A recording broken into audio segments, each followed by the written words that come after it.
前2天在楼下遇到的那几只流浪猫，居然自己送上门了。昨天下午4点多钟，突然听到我家门外有小猫在叫。目测就是在楼下遇到的那只。有小猫。我这是24楼，当时真的不明白它是怎么上来的。不是说一直听到小猫在叫，看人吗？跟我回去好不好？我给你弄点吃的。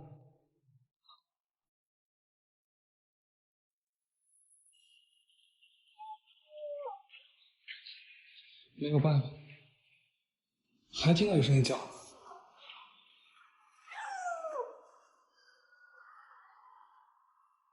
哪儿声音？还有声音。这还有一只。我先把你放回去，我再来找它。为了我家猫的安全，我先把它隔离到了阳台，安置好它以后，就赶紧出来抓另一只。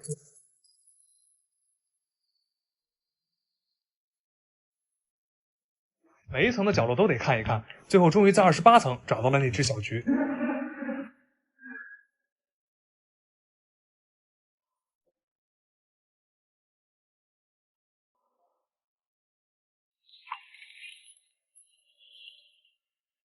小李兄弟，这不是小公猫还是母猫？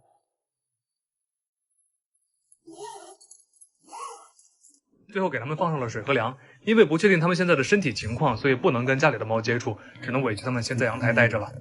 不过事情到这里并没有结束，凌晨4点钟我起夜的时候，又听到了外面有小猫在叫。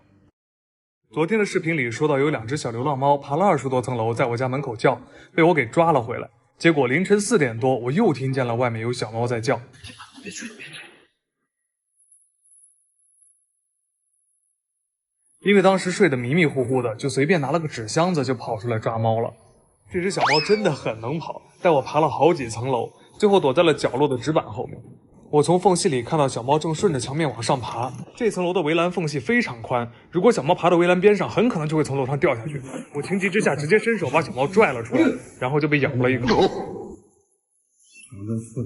好在小猫没事，这回兄弟姐妹3个算是团聚了。前几天抓小鸡和这次抓猫被伤到的都是同一根手指，于是我喜提狂犬疫苗和破伤风。回来以后赶紧把笼子周围都消了消毒，观察了一下，它们上厕所吃饭都很正常，而且它们在笼子里玩得特别开心，这让我非常怀疑它们送上门就是故意的。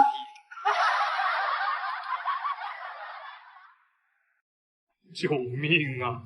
这几只小猫实在是太能造了，猫砂刨的到处都是，笼子上面的纸巾也被它们给拽下来玩。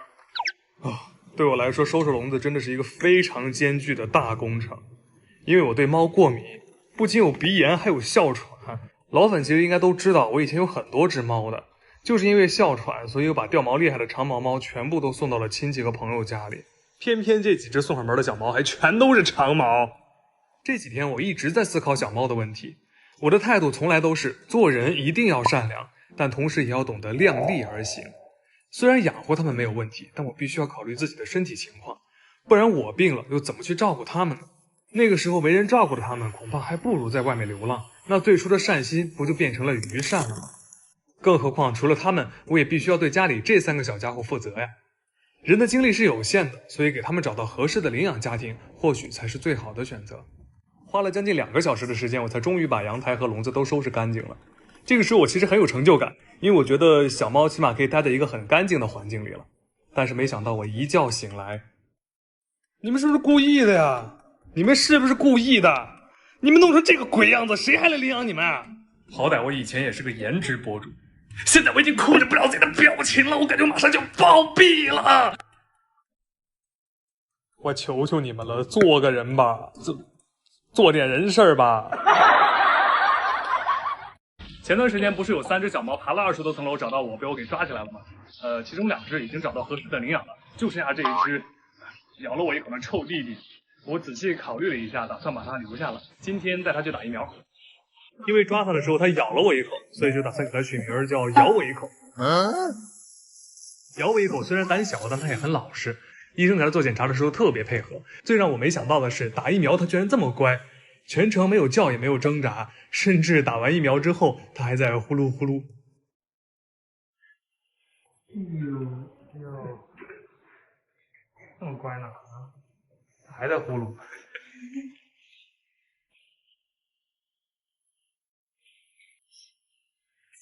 因为他的疫苗还没完全打完，所以就单独给他放在了一个房间，跟偶活和八条他们分开了。咪咪，过来。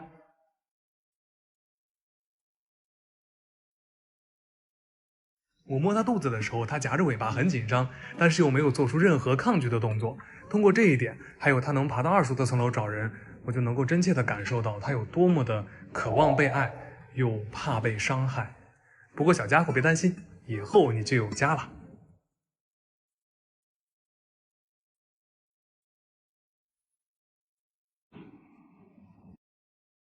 我决定把咬我一口散养了。刚来我家那会儿，咬我一口是很乖的，虽然胆小，但起码他让摸。可慢慢的，他变了。最开始是躲着我，不让我靠近他。哎呀，过来。后来更是直接把自己藏起来。他还有着爬墙的本事，甚至能藏到晾衣房的顶上。但他老是把自己弄受伤，我就得满屋追着他给他上药。最头疼的是他的疫苗只打了1针。想带他去打第2针的时候，他像疯了一样，有很大的应激反应。这副手套就是专门为他买的，看上面这些伤痕就知道他可不止咬我一口了。再后来，他凭借自己爬高上低的本领，顺着晾衣房的排气口逃了出去，每天在院子里跟狗混在一起。院子最近要重新装修，特别的脏乱，我想把他抓回来，但他特别警惕，不让我靠近。过来呀。没办法，我就在角落里给他准备了猫粮，他每天都会在那里吃饭，吃完饭就跟狗子们一起在院子里玩，下雨天就和如花小胖一起躲在屋檐底下睡觉。也许这就是流浪猫和宠物猫的区别吧，他已经见识过广袤的天地了，怎么甘心被房屋给束缚呢？既然他喜欢自由自在，那我就选择用他喜欢的方式来跟他相处吧。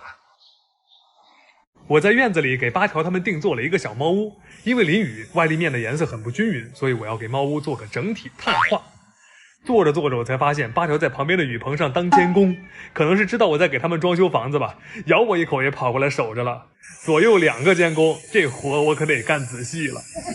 麻雀虽小，五脏俱全，猫屋里的地板是不能少的，这样猫咪待着舒服，也方便收拾。我是没想到咬我一口现在居然胆子这么大了。工人给猫屋喷漆，也完全不影响它在房顶上干饭。定做的钢化玻璃也到了，给猫屋安上，基本就算完成了。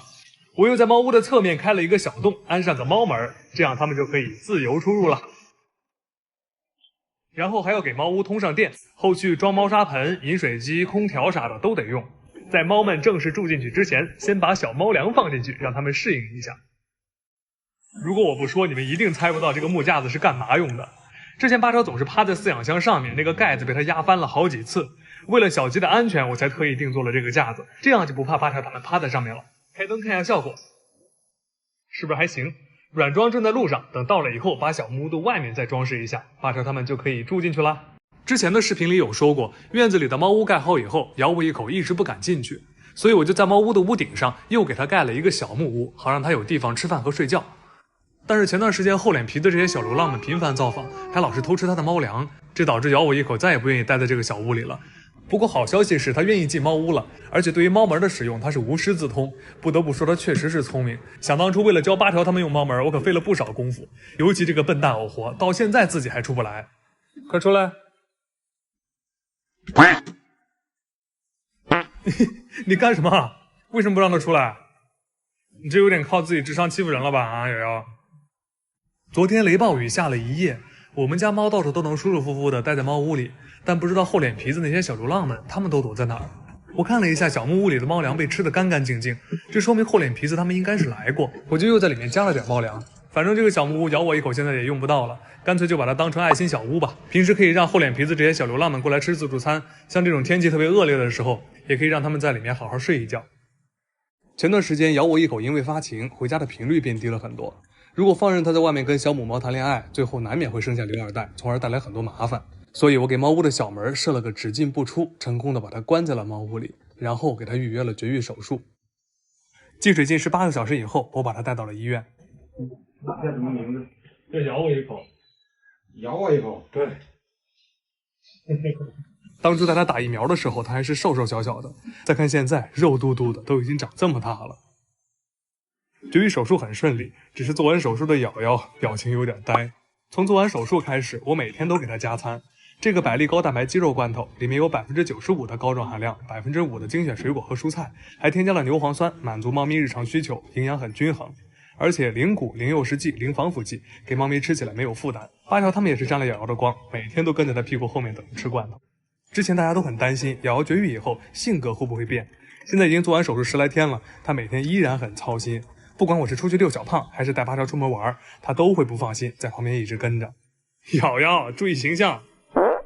如果硬说有什么变化，那它就是胃口变得更好了，现在每天都超级贪吃。所以啊，瑶瑶还是那个瑶瑶，只是从小管家变成大内总管了。做嘛呢？完了，厚脸皮子把瑶瑶的女朋友给抢了。今天带八条出门的时候，他一直盯着旁边的草丛。我靠近了一看，原来是厚脸皮子和另一只小橘猫。厚脸皮子，八条就跟个狗仔队似的，一直跟在他俩屁股后面。原本呢，我以为是很简单的猫咪追逐游戏，但看八条这偷偷摸摸的样子，我就觉得事情肯定没这么简单。这不是瑶瑶喜欢那小母猫吗？这个厚脸皮子是真行啊！听下来，我们家吃瑶瑶的粮，睡瑶瑶的屋，现在还要抢瑶瑶喜欢的小母猫，太过分了。八条这狗仔信息已经收集完了，准备回家找瑶瑶告状去了。今天没给他带他那个随身相机，要不然他肯定能把证据拍下来。我比较震惊的是，八条居然知道这种事儿不能宣扬，得悄悄地说。你说那个厚脸皮子把那个小猫给八条一告完状，瑶瑶立马就出门了，也不知道他是不是要去找厚脸皮子算账。瑶瑶，你这方向好像不太对吧？那厚脸皮子也不在这。什么情况这是？瑶瑶还有备胎啊？瑶瑶，你脖子上定位器呢？我给瑶瑶带的脖圈是那种安全扣的，如果她出去玩被树枝挂住的话，可以挣脱开，这样比较安全。也不知道这个瑶瑶去哪玩去了，能把脖圈给弄掉了。有信号了。这个定位器有个缺点，就是你必须得离得很近了，它才能告诉你具体的方位。在这儿呢。我去，怎么被拆成这样了呀？还扔在路边，这感觉都不像猫自己弄下来，像被谁给拽掉了。而且这上面给瑶瑶弄的那管家钥匙还被谁给摘走了。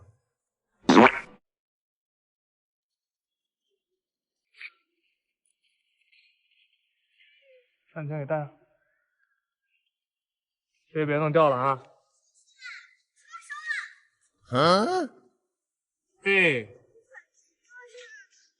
我爸爸说我爸爸讨厌我们家猫，他说能不能给你们？给我们啊？我们家猫。我们家照顾也猫太多了，我有点照顾不过来哎。我们家猫就是那个毛太长了，总是掉毛，爸爸不喜欢啊。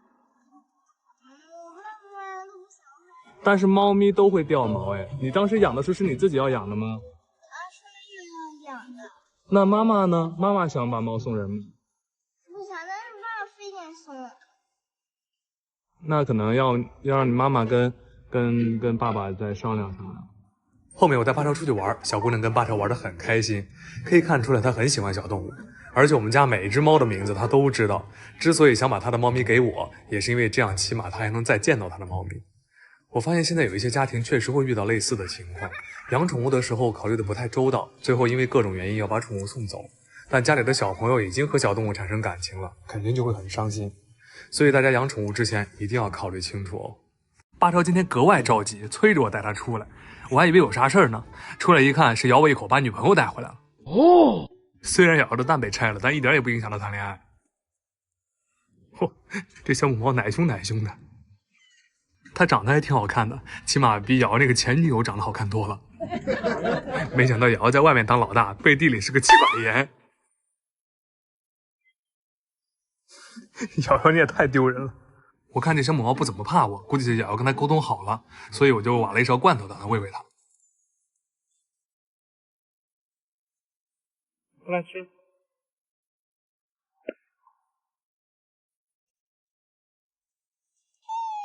吃吧吃吧。小母猫在这吃罐头，木木一直在旁边扒拉它，真是个好时机。然后我一抬头才看到厚脸皮子居然在小屋里睡觉，还睡得贼香。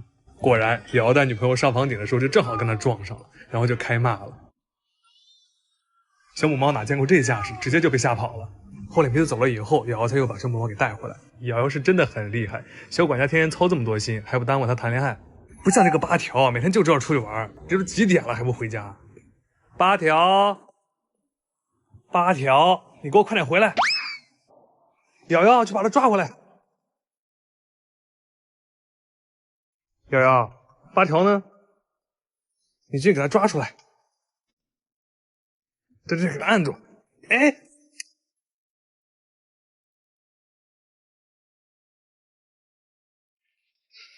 还跑啊？还得瑶瑶拿捏你。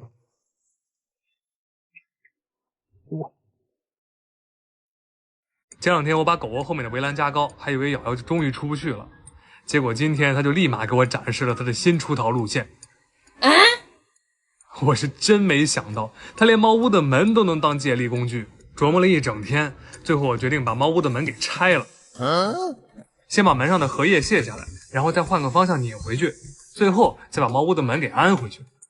小智问我是不是闲的，费半天劲拆下来，然后又给安回去了。但实际上啊，经过小小的调整，这猫屋的门就从外开变成了内开。哦，臭瑶瑶，你这回出不去了吧？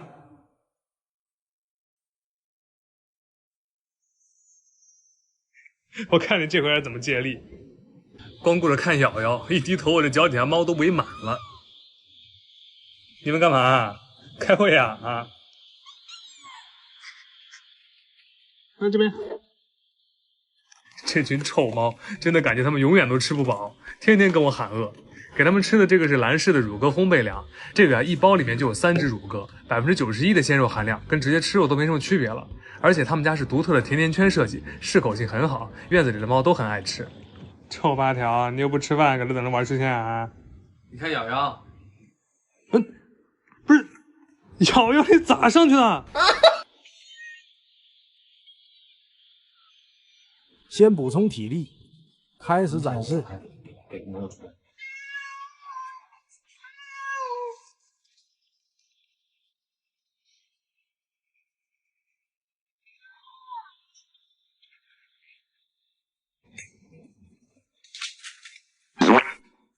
哈哈哈！就这样。今天一进院子就看到瑶瑶在这飞檐走壁的。现在外面不是太安全，所以我就不想让她总往外面跑。我仔细观察了一下，她现在啊应该是从亭子侧面这围栏跳出去了。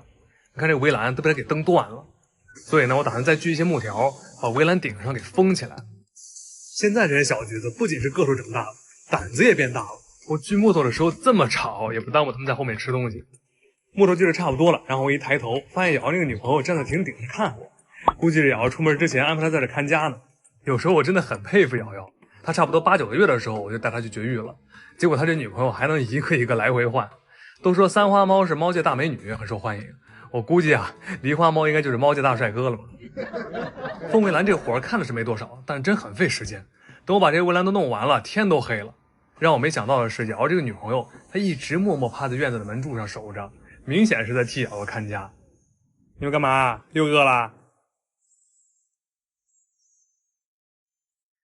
我真是服了这群橘猪了，5分钟不吃饭都得跟我嗷嗷叫。他们几个吃正香呢，我一抬头发现瑶瑶女朋友也凑过来了。你也饿啦？走，我给你开饭，走。看家看那么久，他肯定是饿了，然后我就在爱心小屋里给他加上了猫粮。你老看我干啥呀？赶紧吃，快吃饭。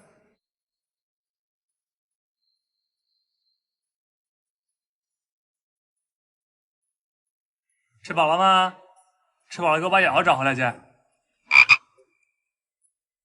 这个臭呀，几点了还不回家？为了不让瑶瑶从院子跑出去，我把亭子侧面的围栏给封住了。封完以后，我让瑶瑶女朋友叫她回家。吃饱了给我把瑶瑶找回来去。结果这个臭瑶瑶第2天才回来。臭猫，一出去跑那么久，这回看你还怎么出去？干嘛呀？那围栏都封起来了，你还想从这跳？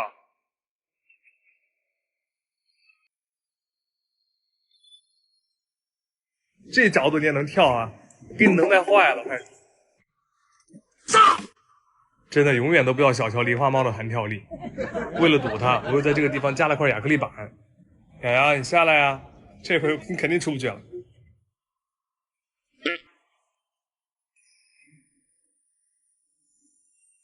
啊，你还要从这儿走啊？你都挡起来了，你就不能有点新意吗？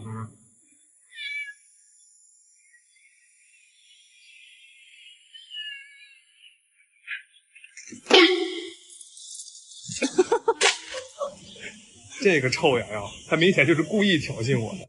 他跳上去之后也不出去，就往屋顶上一坐，在那看着我。后来我用胶水和钉子把那块亚克力板给固定住了，测试了一下，瑶瑶确实出去了。这也出去了吧？出不去搁家好好待着吧。臭瑶瑶，别研究了，出去再好好带孩子。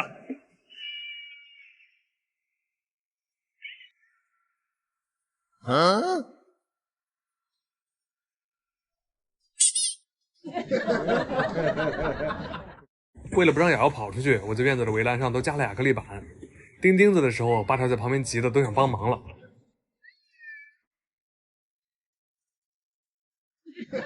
围栏弄好以后，正好遇到瑶瑶的女朋友到院子里来找他。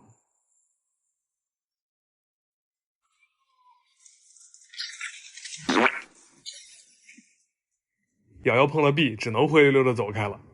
看瑶瑶出不去，他女朋友也没办法，就每天偷偷摸摸的跑到院子里来陪他。而且啊，他这个女朋友跟院子里的小橘子关系处的都还不错，因为他的体重比较轻，所以他能出去的地方呢，其他猫都出不去，就一直都是他进来陪瑶瑶。就这么坚持了几天以后，屋顶上突然来了一只小公猫，然后这个事儿就有点不可控了。啊，瑶瑶，快来看呐！瑶瑶看着屋顶上的小公猫，又拿它没办法，就一转身跟小胖腻歪去了。我估计啊，他这样是想故意气女朋友吧。我怕他们再这样下去，感情就真的破裂了，就赶紧开了个罐头想哄哄瑶瑶。哎呀，瑶瑶心情不好，你别抢她的了。没办法，这些小橘子太能抢了，我就只能又给他们开了一罐。现在每天给他们吃的东西里面都会加上 VK 的磷虾油，这个磷虾油适口性比鱼油要好很多，猫咪更容易接受。而且吃完以后啊，它们掉毛量明显变少了，毛发呢还都特别有光泽。看瑶瑶的毛，还有这些小橘子的毛都特别顺。生闷气的，瑶瑶，你看还是好兄弟最靠谱吧？这种时候只有8条在旁边陪你。开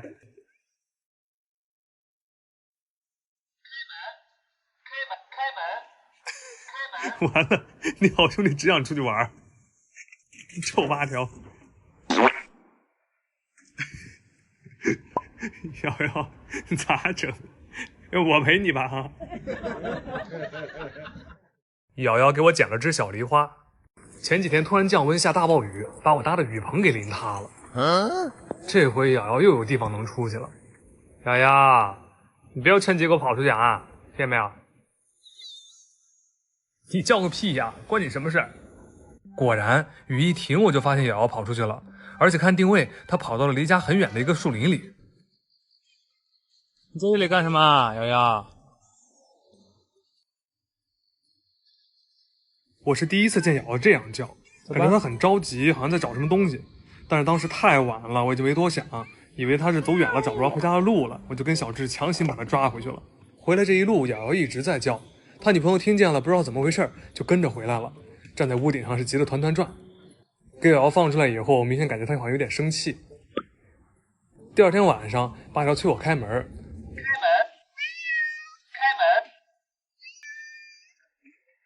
我还以为他这就想出去玩，结果他出来以后呢，一直到处看，好像在找什么。然后我们就在单元门附近看到了一只小梨花。哎呀，你好乖呀！我正奇怪，以前好像没在小区里见过他，一扭头就看到了瑶瑶。瑶瑶，这我才弄明白，瑶瑶前一天出去是为了找他。他好乖呀！妈呀，你真的是小流浪吗？我都怕你是人家家里跑出来的。瑶瑶去人家家里偷猫去了。毕竟是瑶瑶带回来的，我们就去拿了笼子。没想到他居然自己进去了。你去笼子里啦，好不好？回家啦。自己进。哎呀妈，自己进。自己进。自己进去。天哪！好吧。天哪，他自己进。好懂。我估计瑶瑶就觉得我不让他出去是因为想让他留着看家，所以才跑出去给我招聘了个管家2号。从各种特征分析，这只小猫差不多是6、7个月大。不得不承认，瑶瑶真的很会挑。年纪太大了呢，会养不熟；年纪太小了呢，又干不了活。就这个月份是正好，因为它是瑶瑶在立冬那天捡回来的，所以就打算给它取名叫东东。东东，东东，过来。现在就很头疼瑶瑶的问题了。她为了自由，是所有的方法都用了，但是我又担心她出去不安全。那自由和安全到底该怎么选呢？姚伟口把自己女朋友骗回来做了绝育。前些天我带院子里的小橘子们都去做了绝育。回来以后呢，他们恢复的都还挺好的。然后有一天晚上，我突然在院子里看到了个生面孔。我仔细辨认了一下，发现他是瑶瑶女朋友。虽然院子被我不断的升级，但是瑶瑶还是能出去。不过他没把出去的路线告诉女朋友，导致他女朋友被困在院子里了。然后我仔细一想啊，总觉得哪里不对。怎么我刚给几个小母猫做完绝育，他女朋友就进院子了，然后还被困住了呢？丫丫，你是不是故意把女朋友骗进来的啊？我明白了，你就是不想让她以后怀上别人的孩子呗。于是，你今天晚上先在笼子里待着哈，进水进食。明天早上带你去医院。第2天到医院后，现在已经做完绝育了，我让医生在他的耳朵上做了个标记。这个标记啊，对流浪的小母猫来说非常重要，它能避免它以后再遇到好心人的时候被2次绝育造成伤害。因为它的性格啊特别胆小，我就担心回家以后要是没照顾好，再吓着它了，导致它伤口裂开，所以呢就给它安排了7天的住院。好家伙，它这绝育一次都够给姚伟一口嘎6次了。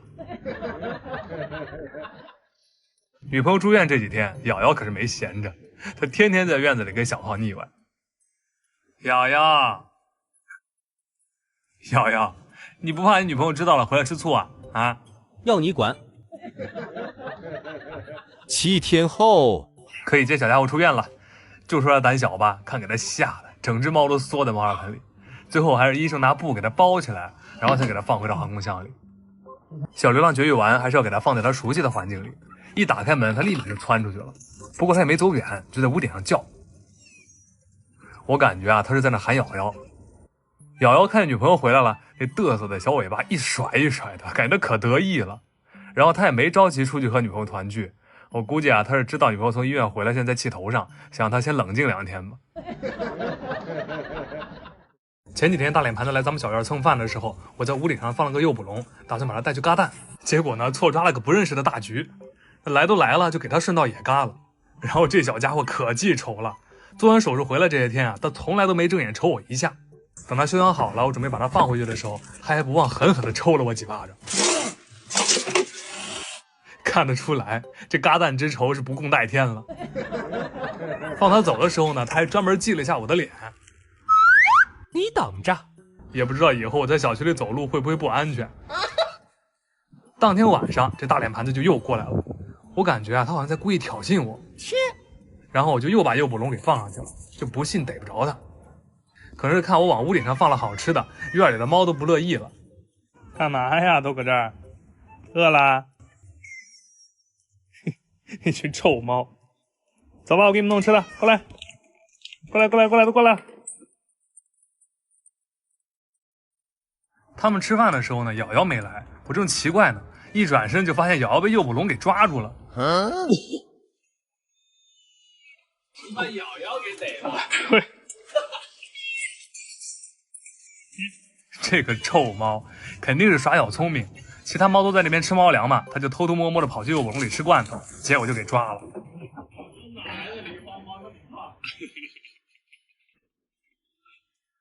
那只因为口炎被遗弃的小梨花在家里住了一段时间，我们带它去医院复查的时候，发现吃药的效果不是太明显，所以就给它安排了住院治疗。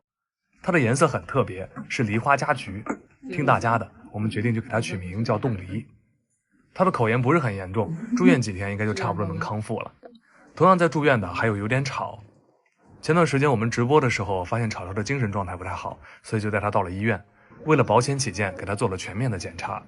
全程吵吵都特别配合，但是结果却不如人意，他得了传腹。住院治疗的前几天，他状态非常差，状态一般呢，吵吵。精神不好，也不愿意吃东西，只能下胃管强行给他喂流食。我跟小智特别担心，但是又做不了什么，只能要求医院全部都给他用最好的。慢慢的，吵吵开始恢复了，也愿意主动去吃东西了。当我们觉得很快就可以接吵吵回家的时候，医生却告诉了我们一个很坏的消息。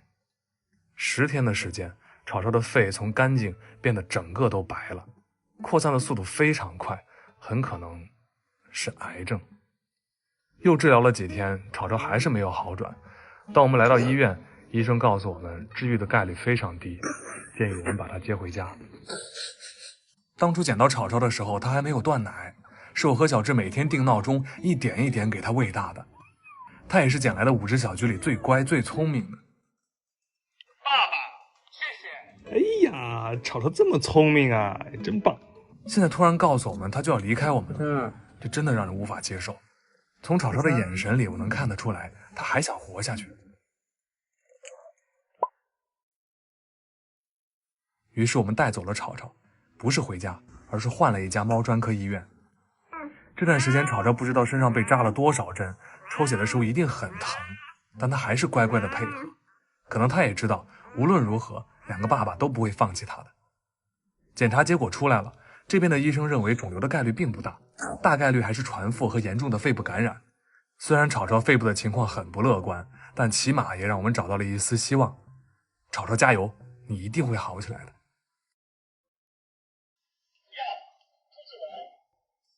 下雪呢，你想冻成冰棍是吧？好的。你确定你不怕冷哈？我开门了啊，你别后悔啊哈。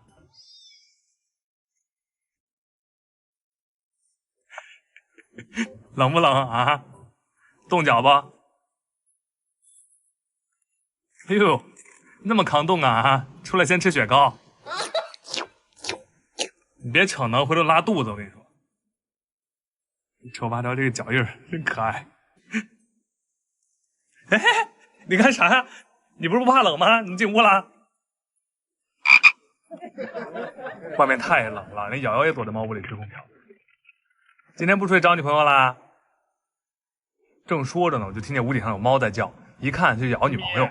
这大雪天还过来招瑶瑶，他俩真是情比金坚了都。看到我进院子了，几个小橘子都凑过来找我要吃的。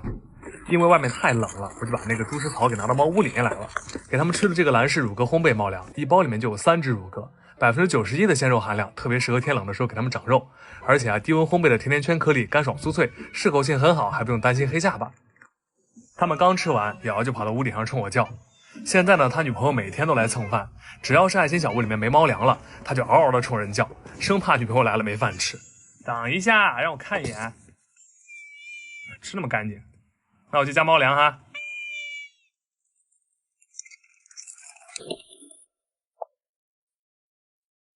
刚才下那么大雪，人来找你，你不出来，现在雪都停了，人家肯定生气了。真烦，还不让说，臭猫！上次来院子蹭饭那小白猫我不是没抓到吗？这回他们又来了，而且我发现瑶瑶女朋友也在旁边，我就打算以她为切入点。咪咪，你帮我把这小白猫骗到笼子里呗，好不好？你跑啥呀？我又不抓你。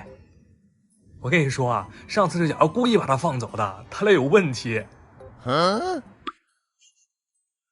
要是把它抓住了，我还给你开罐头，你考虑考虑啊。到了晚上，我发现它真的在跟那个小白猫交流。笼子里有好吃的，你快去吃。你咋不吃？别不知好歹，我专门给你留的。等他俩沟通完，我就专门过来搅了搅罐头，给小白猫馋的不行。然后瑶瑶女朋友就在旁边看着他，一点一点的走到诱捕笼里，触发了机关。给小白猫抓住以后，瑶瑶女朋友也没走，就站在屋顶上看着我。你是不是忘了点啥？给罐头给你开好了啊，我放到这边你吃啊。这拿情敌换的罐头，吃起来就是香哈。看我给他开罐头，小胖也跑过来了。咋啦？你也饿啦？好饿呀！过来，我给你拿狗粮。哎呀，你别急呀！给小胖吃的这个是麦麸梨的贝壳鲜鲜肉烘焙狗粮。他们家一直尊重宠物天性喂养理念，而且自有工厂大品牌，研发能力很强。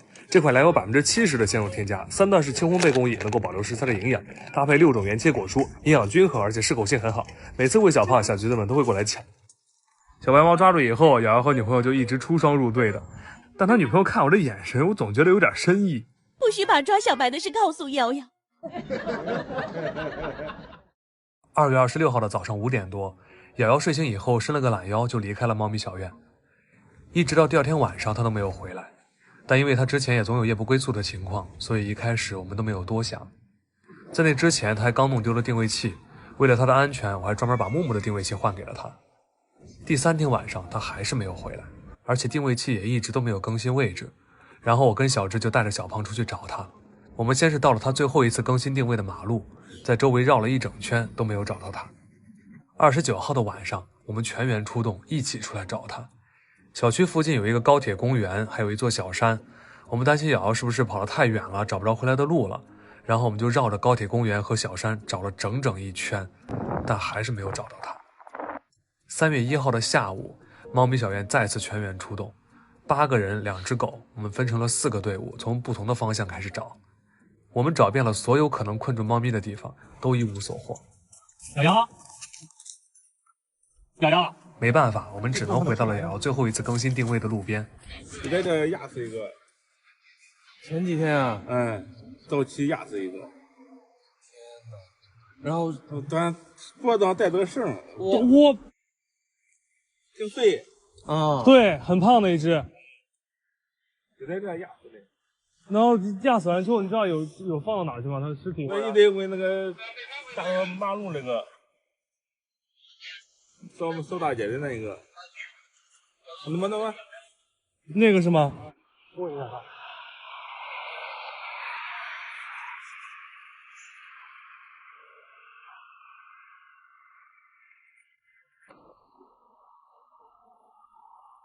你好，我请问一下，前2天之前打扫的时候有车压死过一只猫？是的，是那只猫，您后来是？我没拿的吧？我这大黑猫是对，都是它，就是就它大黑猫就是它是吗？啊，这黑得很，是它吗？是的。你即便是到了这一刻，我们仍然不能接受，不亲眼看到确定是瑶瑶，我们都不愿意放弃。所以我们找环卫阿姨借来了铁锹，但是当看到它的尾巴和后腿的时候，我真的控制不住。是它。当初刚收养它的时候，它就不愿意待在屋里，总是在角落里缩着，但院子里又关不住它。它太聪明了，我不断的加高和升级围栏，每一次跟它斗智斗勇，赢的都是它。视频底下也总有人劝我让它自由出入，哎呀，但是自由是有代价的。我们最不愿意看到的事情还是发生。原本我已经联系好了带它火化，但是长辈们和身边的人都在劝，它已经入土4天了，再挖出来反而打扰。瑶瑶和小胖的关系一直都是最好的，所以我们带着小胖还有瑶瑶爱吃的东西和玩具来跟他做了最后的告别。平时憨憨傻傻的小胖在这一刻竟然也学会了安慰人。亲爱的瑶瑶小管家，他会不辞辛苦的帮我找到走丢的大壮，也会跋山涉水的帮我找鞋带。半夜遛8条的时候，他总是不放心，会一路跟着，还会懂事的主动照顾几个捡来的小橘子。丫丫，在猫咪小院里，他操了那么久的心，现在终于可以好好休息了。但是，亲爱的小管家，你要记得，什么时候想家了，随时都可以回来。咬了8条，你也想瑶瑶了？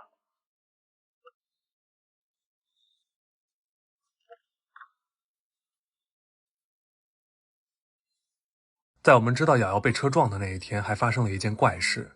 我们全员出动，最后找到瑶瑶的时间是3月1号的下午。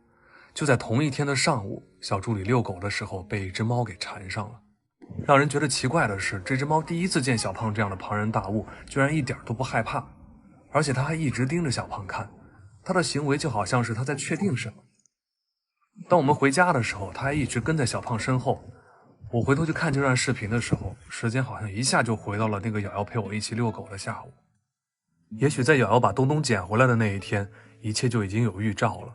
瑶瑶那个时候回身看我们的背影，就好像在告诉我们，喵星也需要一个像他这样称职的小管家。后来这只猫一直跟着我们回到了小院，我想不通时间为什么会这么巧合，想不通一只猫怎么会不怕小胖，也想不通它走路的时候为什么和瑶瑶一样爱翘着尾巴。可能是瑶瑶拜托它来好好的告个别吧。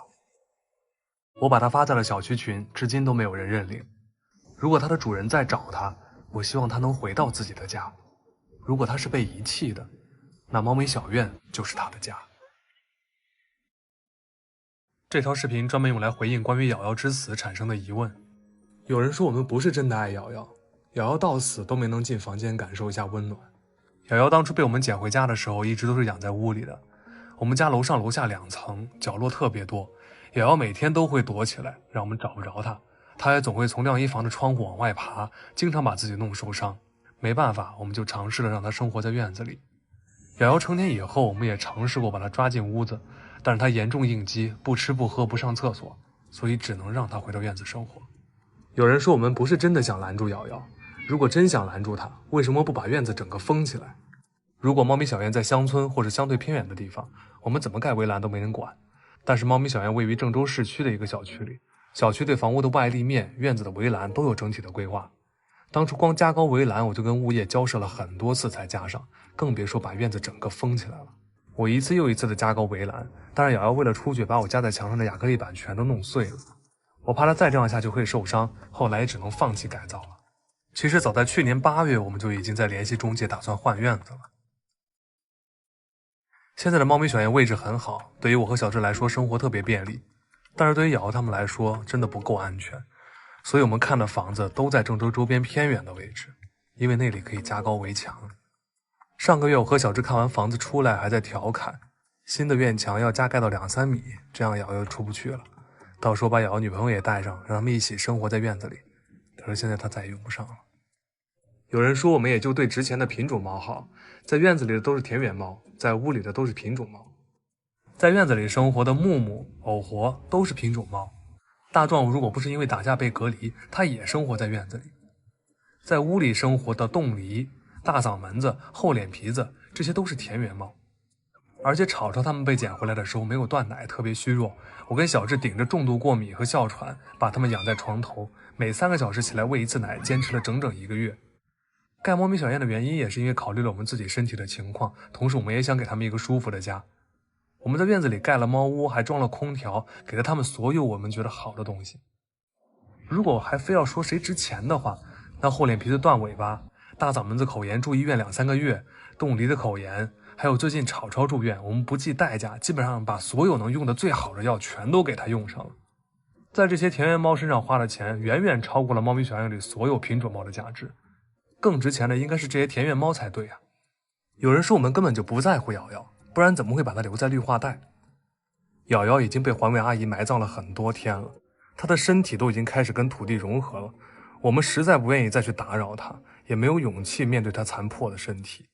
并且我跟小智是清楚的，瑶瑶出事的位置就是她平时最喜欢玩的地方。基本上每一次院子找不到瑶瑶，她的定位器都会显示在那附近。我相信那个地方一定还有其他的我们没有见过的瑶瑶的小伙伴。将来换院子的时候，我们会带着一捧土和她的画像一起走，不会把她留在那里。多亏了好心的环卫阿姨，我们才能见到瑶瑶最后一面。我们打算在妇女节的时候当面再次感谢她，谢谢她送了瑶瑶最后一程。最难听的话是有人说我们吃瑶瑶的猫血馒头，用流量带货直播。我们直播带货已经快1年了，3月份的直播排期早在半个月前就已经定好并公布了。且不说停播的违约责任，每一场直播除了我和小智在镜头前面，背后还有很多工作人员做了大量的准备工作。我们叫停就等于让大家的工作都白做。我们比谁都难过，但是工作还是要继续。我们用直播挣来的钱帮助了身边的小流浪，帮助那些需要帮助的机构，让自己和家人都有更好的生活。我们挣到的每一分钱都是无愧于心的。在我们知道瑶瑶出事的当天晚上，还在直播带货，压抑了一整场的情绪，直到快下播的时候才终于释放出来。那就太突然了。成年人的世界都不容易，但是故意蹭一只死去的猫咪的流量，恶意重伤爱它和被它深爱的2个爸爸，我们到底是谁在啃瑶瑶的猫血馒头？前2天因为有人在粉丝群里恶意带节奏，被我和小智踢出了群聊。他们当中有人不死心，截取了不完整的聊天记录，还把我们直播时弹幕的发言扣在我们头上，恶意引导那些不了解真相的人。有些人是蠢坏，想做坏事又不懂法律，不仅诽谤，还侵犯我和小智的肖像权。我们已经挨个记录了这些人的 IP 地址，录屏并保留了造谣的证据。虽然现在部分人已经把诽谤的内容都隐藏了，但是我们已经联系过了律师，后续有任何因为谣言对我们造成不好的影响，我们都会依法追究到底，一定会让这些人付出代价。兔子急了还会咬人呢，善良的人也不是能随便被欺负的。瑶瑶出事到现在，每每看到瑶瑶以前的视频和照片，我跟小智都还是会忍不住掉眼泪。瑶瑶的离开，作为家长我们脱不了责任，但是至少瑶瑶在猫咪小院的这2年，她一直都按照自己喜欢的方式活着，并且衣食无忧。看到那么多人都在怀念瑶瑶，我们替瑶瑶觉得开心。真正的死亡是被人遗忘。瑶瑶给我们留下了太多美好的回忆，我相信瑶瑶会永远活在我们心里，